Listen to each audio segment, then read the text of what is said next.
Total हेक्टेअर्स of land किती आणि किती याचं कॅपॅसिटी आणि किती डीप किती एरिया आहे ना 1.35 स्क्वेअर किलोमीटर आहे. हां आणि कॅचमेंट एरिया आहे म्हणजे आजूबाजूचा तो 6.76 आहे स्क्वेअर किलोमीटर. अच्छा कॅचमेंट एरिया पूर्ण. ओके. आणि आपला जो कॅचमेंटमध्ये इथे रहिवासी काही आहे का? नाही रहिवासी कुठेच नाही, बिलकुल नाही आहे. सगळं फॉरेस्ट एरिया. अच्छा. कुठेच रहिवासी नाही, कुठेच नाही. नाही इथे अधूनमधून काहीतरी होता आधी की त्यांनी काढायला घेतलं होतं असं सांगितलं गेलं होतं खूप, म्हणजे 4-5 वर्ष आधी जेव्हा आले होते. नाही इथे पण एकात काही होतं आता काही नाही आहे. अच्छा. आता एवढे ते पक्षी दिसत आहेत, कोण आहे फॉरेस्टवाले? एवढा जर ते हे दिसत आहेत ईगल्स आहेत, ते कशामुळे असेल? थंडीमध्ये येतात परत निघून जातात. अच्छा ओके.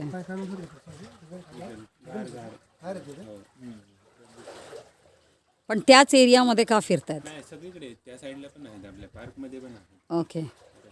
तर हे ईगलच आहे ना?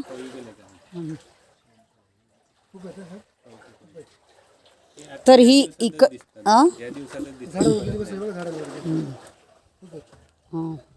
तर आता मला सांगा की हा जो 18 MLD जो जातोय इकडनं, तर त्याच्या हा वरच्या बॉक्स कशासाठी आहे? त्याच्यात पण काही रिडिंग कारण तिथे एक मीटर काहीतरी लावलेलं आहे. लेवलचा आहे तो. अच्छा लेवल मेंटेनन्स. ओके. पण आता जर मी तेच विचारत होती जेव्हा हा लावला तर आपण डिसिल्टिंग का करत नाही आणि आज किती सिल्ट जमलेला आहे ह्याच्या मॉनिटरिंग कसं होते?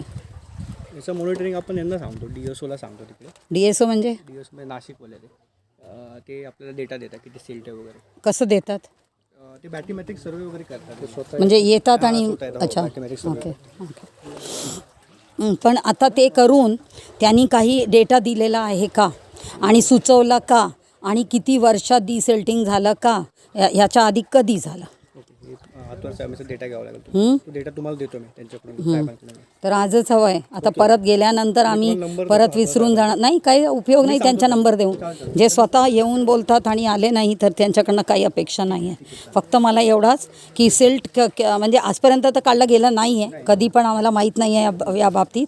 तर आता जो सिल्टचा मॉनिटरिंग कसं होते आणि किती सिल्ट जमला आहे, किती आता डेप्थचा कमी म्हणजे झालेला आहे आणि किती सिल्ट मात्रा किती आहे आणि काय प्लॅन आहे का कधी काढायचं ते.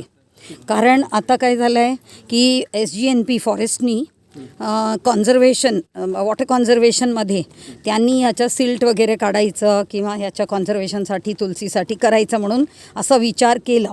ठीक आहे ना.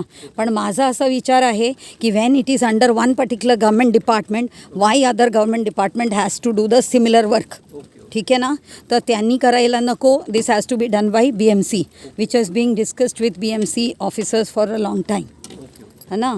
तर तसं आम्हाला ते सिल्टच्या काय परिस्थिती आहे ते पण समजायला हवं.